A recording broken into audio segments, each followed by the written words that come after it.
entender. Tá bom? Gênesis 21.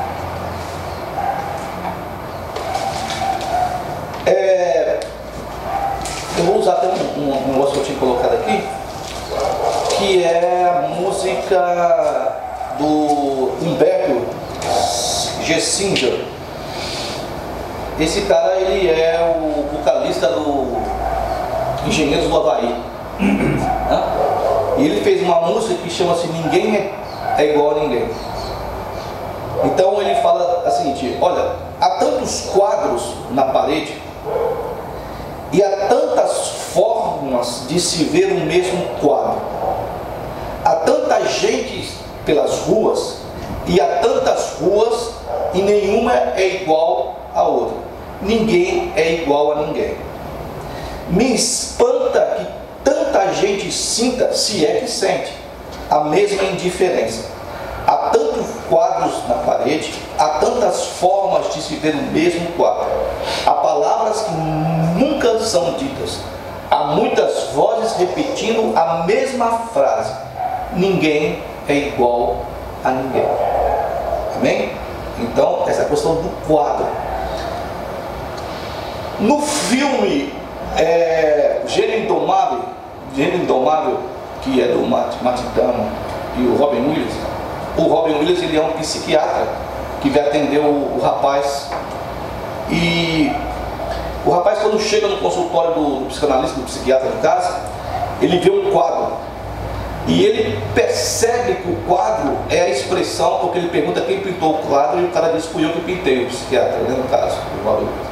Aí ele percebe pela pintura que ele fez que você estava com um problema, né? Porque você está pintando um barco no meio de um mar revolto e os homens com dificuldade para remar, né? Então o quadro expressou quem era ele. Então cada um vê, como o Humberto aqui disse, o quadro de formas diferentes. O mesmo quadro, né? Então, se você sentar, eu não sei, o Cézanne, que é um pintor francês, ele pintou a montanha da cidade dele mais de 180 vezes. Eu não sei como é que aquele cara consegue. Para mim ele era um doido, né? Mas ele pega de vários ângulos a montanha e ele pinta, né? Para mim ele é um compulsivo obsessivo com aquela montanha. Então essa questão do quadro, cada um vê de uma maneira o mesmo quadro. E a questão de o rapaz dizer: você estava com um problema aqui, revolto, expressando a angústia, a complicação, a dificuldade, o momento do psiquiatra, a luta dele. Ele disse: sim, foi quando minha mulher estava com câncer e morreu. Então no quadro ele expressa a situação de angústia, de tristeza, de luta que ele estava, de remar com dificuldade naquele num mar agitado, que era o problema da situação da doença da esposa dele de câncer, né? Aí o rapaz se toca, tá bom? Mais pra frente, o rapaz, como ele é muito inteligente, ele tem umas sacadas muito maravilhosas. Mas aí o psiquiatra chega para ele, tira ele do consultório, eles vão para uma praça, num banco, e ele fala assim: você conhece tudo, né? Você conhece. Se eu perguntar para você sobre isso, você vai responder. Se eu perguntar para isso para você, e se eu perguntar para você sobre o amor, você também vai responder. Só que tem um problema: você nunca experimentou o amor. Isso é complicado. No caso que ele tinha experimentado o amor dele pela esposa, demonstrado no quadro, naquela situação da barca, do barco, no meio do mar revolto. Então você sabe de ler. Você sabe como no caso de Jó, de ouvir falar, mas você nunca experimentou o amor. Então aqui na questão do 21 de Gênesis, nós vamos ter no versículo 2, na parte final do versículo, algo que está assim: no tempo determinado de que Deus lhe falara. É isso? Então, o tempo determinado que Deus falara, Deus falou para quem? Falou para Abraão e falou também para Sara que eles teriam um filho, né? Ele com quase 100 e ela já com 90. E nós sabemos a história um ano atrás, não é isso? De que Deus havia prometido e eles, principalmente ela, deu uma risada. Tanto é que depois vai ser chamado o nome de Isaac. No desculpa, da carta de Pedro. Pedro, no texto dele, diz que um dia para Deus é como 1000 anos, e 1000 anos para Deus é como um dia. O que para nós é complicado. Eu já falei aqui, inclusive semana passada, falei no meio da pregação, falei sobre isso, de que para nós 1 ano, 2 anos, 10 anos é muita coisa, principalmente quando nós estamos sofrendo, principalmente quando nós estamos esperando se cumprir nas nossas vidas algumas promessas que Deus fez. Eu estou agora falando para vocês, e eu quero que vocês me desculpem, quem no caso acredita e tal, eu estou falando nas promessas que Deus está falando da palavra dele, as promessas que o próprio Deus falou. Aqui no caso foi Deus que falou para Abraão e para Sara. Eu não estou falando de outras vozes, tudo bem? Então Deus nos prometeu, e o tempo de Deus ele difere do nosso tempo, porque para ele é um tempo que para ele não tem tempo, na verdade. E nós temos, porque nós somos humanos e nós vamos envelhecendo. Bom, o Abraão aqui, ele tem 100 anos. E Deus, quando chama Abraão, ele lá de Ur dos Caldeus, na verdade não é de Ur dos Caldeus, que ele chama no caso o Terá, lá de Padan Aram, no norte da Síria, ele chama, Abraão tinha 75 anos. Parece-me que mais ou menos com 80, 85 anos, Deus vem e fala para Abraão que ele teria um filho. E nós sabemos da história que Sara entra no meio dessa conversa e oferece a escrava dela, Agar, para ele. E nasce quem? Ismael, quando ele tinha 85, 86 anos. 10 anos depois. Mas o filho que Deus prometeu não era Ismael. E eles entram com a questão humana deles e nasce então Ismael. Porque na verdade foi prometido a ele, com 75 anos, que ele abençoaria a semente dele, mas ele não tinha filho. Então só com 100 anos que nasceu quem? Isaac. No texto nosso, no tempo determinado por quem? Por Deus. Então, de 75 para 100 anos, são quantos anos? 25 anos. 25 anos para que se cumprisse a promessa de Deus feita para Abraão lá em Padan Aram. Mas 25 anos para nós é complicado, é muito tempo para que se cumpra as promessas de Deus na nossa vida. Eu tenho um livro lá em casa, não sei se ele trouxe para cá, que tem lá as 8.000 ou 7.000 promessas de Deus na Bíblia. Mas se você vê as promessas, você, mas não se cumpre na minha vida nada disso. E o problema aqui não é só de Abraão. Se você for fazer uma leitura do texto de Noé, nós não sabemos, o que nós sabemos é que Noé com 500 anos teve filhos. E depois Deus fala com ele sobre o dilúvio, que não tinha ainda chovido na terra, ninguém sabia o que era chuva. E esse dilúvio, essa chuva torrencial, ela só vai acontecer quando ele tem 600 anos. Então não sabemos quanto tempo ficou, poderia ser ter falado um mês atrás, ou um ano, ou 50 anos, ou 80 anos, ou até mesmo 100 anos para ele. Ó, vai chover. Mas é o tempo de Deus, que difere do nosso tempo. A questão nossa é que quando nós estamos num momento bom da nossa vida, isso não importa, porque nós acreditamos que Deus seja bom e que Ele vai cumprir. Mas quando nós estamos num tempo ruim da nossa vida, nós queremos que seja cumprido logo as promessas que Ele prometeu para nós.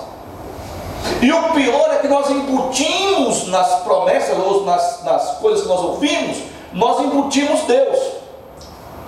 Porque foi isso que Sara fez com Abraão em relação àquilo que Deus havia falado para Abraão. Ela embutiu algo em Agar de Deus. Ou seja, ela quis ser a resolvedora do problema. Ela quis ser Deus. Bom, já que Deus falou mesmo, vamos então fazer. E aconteceu um problema de nascer Ismael, que não era o tempo determinado por Deus. Existe um tempo que na nossa vida, na minha e na sua vida, que nós então, cada um, vamos olhar o qual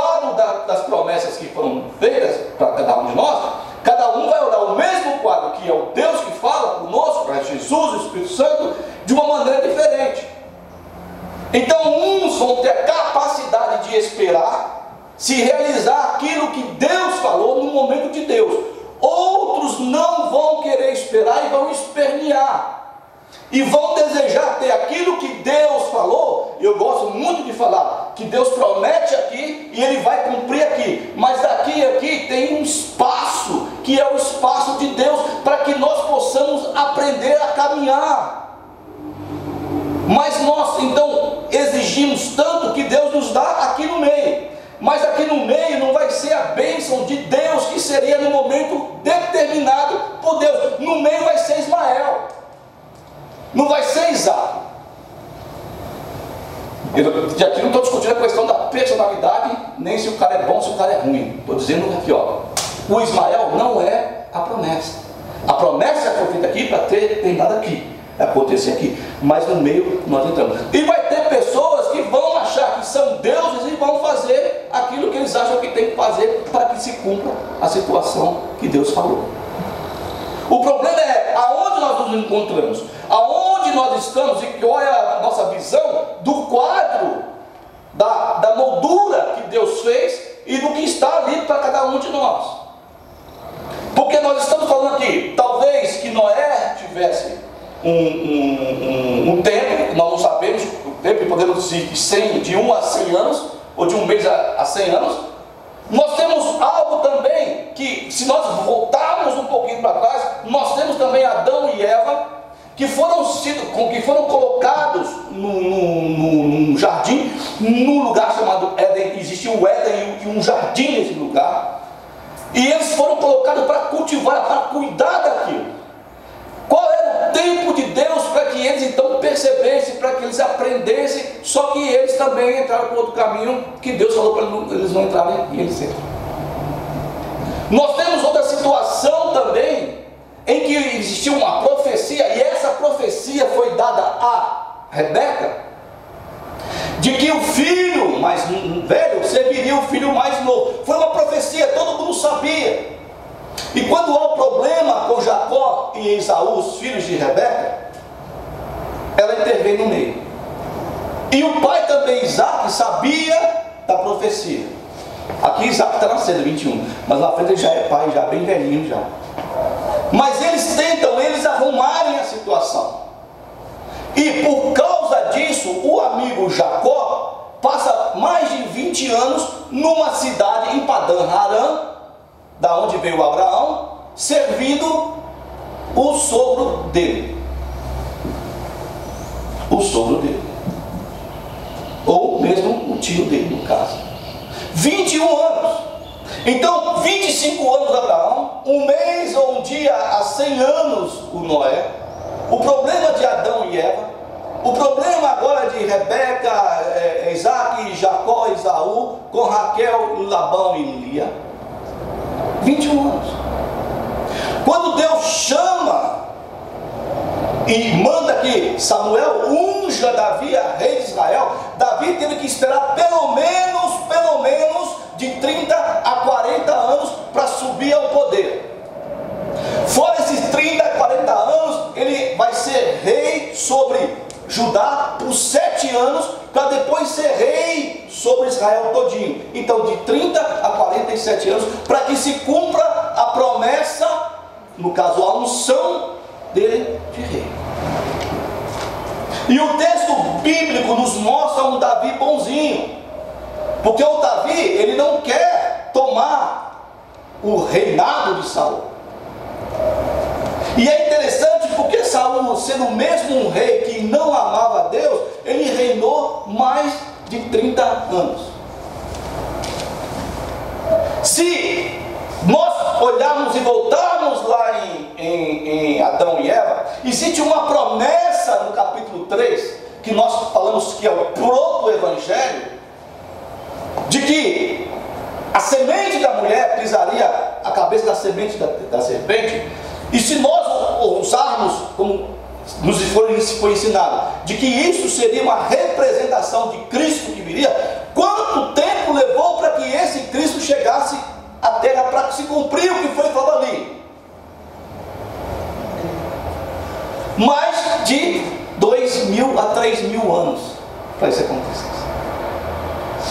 Então qual é a visão que eu tenho do quadro da moldura, do que foi dito para mim por Deus, do que é revelado na palavra de Deus para a minha vida e para a sua vida, cada um com a visão na moldura do quadro. O que é que Jesus falou para nós, para que nós possamos olhar e nos apercebermos de que mesmo que demore, se foi Ele que falou, Ele cumpre. Por que um pouco antes da promessa de Deus para Abraão, no capítulo 15 de Gênesis, Deus fala para ele que o povo dele, a descendência dele, ia ficar escravo por 400 anos numa terra. 400 anos para sair daquela terra, para possuir uma promessa que Deus deu para ele lá no capítulo 12 de Gênesis. Então você tem ali a vida de Abraão, a vida de Isaac, a vida de Jacó, a vida de José e mais 400 e tantos anos no Egito, para que eles possam sair e depois passar mais 40 anos no deserto, para depois possuir a terra que Deus prometeu para eles. E demorou mais porque tiveram que guerrear. Quantos anos? Quanto tempo? Então, para nós, o que nós queremos para nós é a questão de nós queremos ter aqui e agora. Se Deus prometeu, tem que ser hoje, no mais tardar amanhã. Só que para Deus não é assim, é no tempo determinado por Ele. E é duro isso, porque talvez a situação do mundo vai dizer para nós que nós não podemos ficar parados. E que se a coisa não acontece para nós é porque nós não lutamos para conseguir. Mas existem momentos em que Deus fala para que nós lutemos, e existe momento para que Deus fala que nós esperemos. Esperemos? Se você vê o texto bíblico lá de Davi, quando ele ora a Deus, ele pergunta: Senhor, eu posso subir contra os meus inimigos? Deus responde: suba, porque eu vou com você. Tá bom? Vou te dar a vitória. Tudo bem. Senhor, posso subir contra os meus inimigos? Não, agora não. Só quando você ouvir os meus passos passando por cima da moreira, e você sabe então que eu vou na sua frente, então você vem atrás de mim. É momento de você ficar, é momento de você ir. É momento de você esperar, de você entender e não ficar esperneando que nem bebê, que nem criança mal criada, querendo que Deus cumpra aquilo que Ele prometeu no momento que você quer.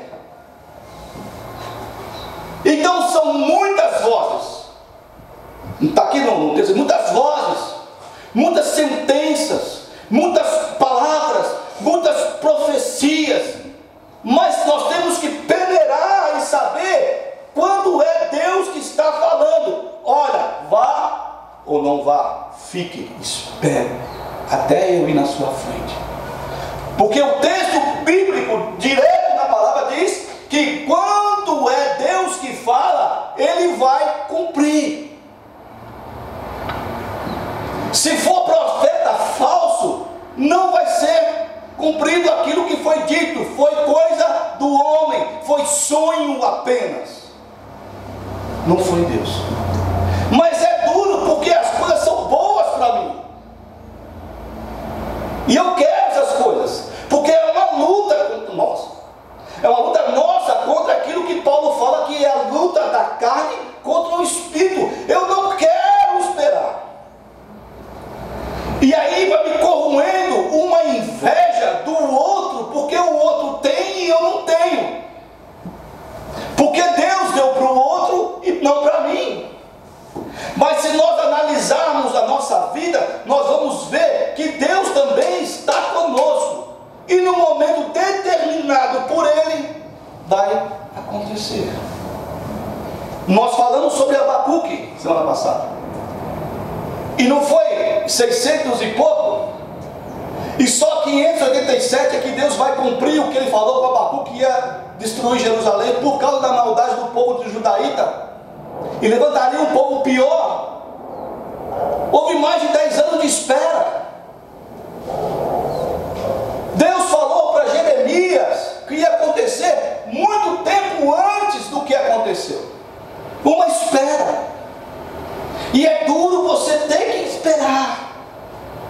É duro você não poder caminhar. Se nós, hoje, com tudo que nós temos, a palavra do Antigo, do Novo Testamento, e principalmente com a ação do Espírito Santo, não conseguimos entender, imagina os discípulos que andaram com Jesus. Parece que em algumas cartas que foram escritas, os apóstolos ou aqueles que escreveram, eles estavam mostrando, dando força para que aquele povo, aquela comunidade caminhasse, porque não aconteceu nada que Jesus prometeu que ia acontecer.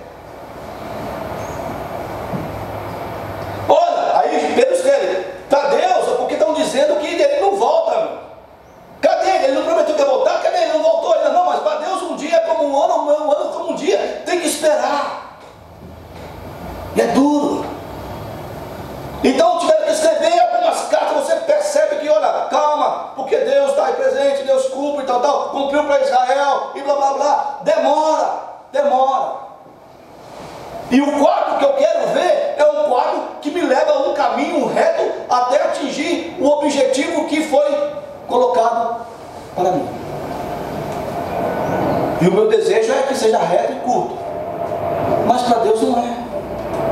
Para Deus não é.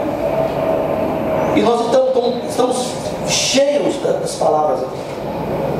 Você pega um exemplo de Moisés. Você tem 40 anos no Egito, você tem 40 anos no deserto, você tem 40 anos de luta com ele e o povo. Os 40 anos, vamos dizer que o pessoal disse que ele estava aprendendo. De alguma maneira, parece-me que no texto bíblico, Moisés teve um entendimento que ele seria o libertador do povo de Israel. Porque ele se levanta e mata um egípcio.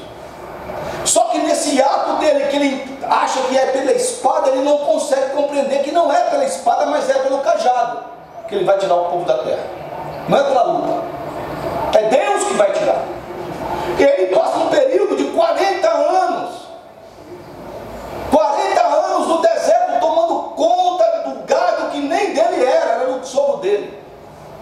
Mas ele não teve que passar por um processo que eu não sei o que é, e não vou arriscar dizer que era para aprender, porque nem nós aprendemos. Mas o processo ele passou. De alguma coisa que Deus teve que fazer comigo. Até o momento que é propício a ele então ser levantado para voltar para o Egito e levar o povo. E mesmo assim, no momento em que ele chega, o negócio não foi de um dia para o outro, não foi de uma semana, teve um tempo ainda, pelo menos um ano e pouco, para que o povo saísse do Egito. E depois o povo vai para poder atingir a terra, era rapidamente, como diz o texto de Números, se eu não me engano. 13 dias do Horeb até Cades Barnea para entrar na terra. Aí eles passam 40 anos, e outra coisa, esse cara não entra na terra. Assim como Abraão também não, ele só olhou a terra, mas ele não desfrutou, ele não teve nada. Então o que nós vemos aqui é essa questão dessas vozes que são faladas, e nós possamos filtrar essas vozes para poder ouvir a voz principal, que é a voz de Deus. É o famoso ouvido absoluto, que você consegue discernir. É a mesma brincadeira que nós fizemos da questão da bolero de Ravel, que vai entrando uma harpa, vai entrando um violino, vai entrando os instrumentos, e você vai, quem tem um ouvido vai poder entender quais os instrumentos que vão entrar. E filtrar, saber filtrar isso, para saber qual é a voz principal, a voz que Elias ouviu lá na caverna, que não estava no fogaréu, não estava no terremoto, não estava no estrondo, estava no sopro. Essa voz que nós devemos filtrar e ouvir, e nela embasar a nossa expectativa, a nossa esperança, a nossa força, a nossa fé no tempo determinado por Deus. Fala-se muito, lembra que eu brinco muito que eu não quero saber de Rebeca nem quer saber de Isaac, porque o Isaac casou com Rebeca, ele tinha 40 anos, e a Rebeca, ela era estéril. O texto fala quando ele tinha 60 anos, olha, 20 anos depois, esse cara resolveu orar pela mulher dele, e ela vai grávida, fica grávida, 20 anos depois. Por que esse bendito não orou por ela quando ele casou com ela? Ao tempo aí 20 anos nasce Esaú e Jacó. É tudo tempo. E o tempo para nós é complicado. Se nós formos vermos o que os filósofos falam sobre o tempo, você vai ter cada opinião. Agostinho vai falar uma coisa, o Aristóteles vai falar outra coisa, o Sócrates vai falar outra coisa, e cada um fala algo sobre o tempo. O tempo para nós é importante, nós compreendemos o tempo na perspectiva de Deus, no tempo dele, no momento que ele quer, do jeito que ele quer, quando ele quer, da maneira certinha que ele quer, que vai ser o melhor para mim e para você. Quando nós atravessamos isso, pronto. Alguns dizem, e nós também dizemos, porque a gente só repete que nem papagaio que se fala, que quando você está num romance, num namoro, você não deve avançar o sinal. Porque é para que você, quando case, aí você possa desfrutar da intimidade. Aí uns vão dizer que erroneamente que é a famosa fornicação. Bom, mas se eu tiver com uma pessoa que não é aquela pessoa que realmente eu devo casar, e de repente aquela pessoa fica grávida, acabou com a minha vida. Se eu for um sujeito que vou honrar as calças que me veste. Mas eu estava prometido para você lá, você aqui entrou com essa situação, não é aqui. Pronto. Então, na minha visão, não é porque a fornicação aqui, você pode estar num momento que está errado isso aí, que não é essa pessoa que você vai casar. Vai ser a outra que Deus tem para você que vai ser melhor. E estou dizendo Rebeca, porque Rebeca era o osso duro de roer. Então, no tempo determinado, e por toda a Bíblia, a gente vai ver isso. Quanto tempo Jó ficou da maneira que ele ficou? Quanto tempo ele ficou sofrendo, até que ele pudesse ter a vida dele restaurada, até que ele pudesse compreender que ele conhecia Deus só de ouvir falar, que ele não conhecia Deus profundamente. Quanto tempo foi que erroneamente os apóstolos e os seguidores de Jesus, pelo menos ali uns de 2 a 3 anos, esperando que ele tivesse, principalmente Judas, uma revelação de poder político, e ele vai totalmente contrário do pensamento de todos eles. Eu não sou político, eu não sou um Messias político, eu sou um servo, eu vim para servir. Quanto tempo que nós vemos de Jesus até aqui, pelo menos, que nós, homens e mulheres, dentro da questão cristã, do cristianismo, esperam a revelação de Deus novamente, de Jesus.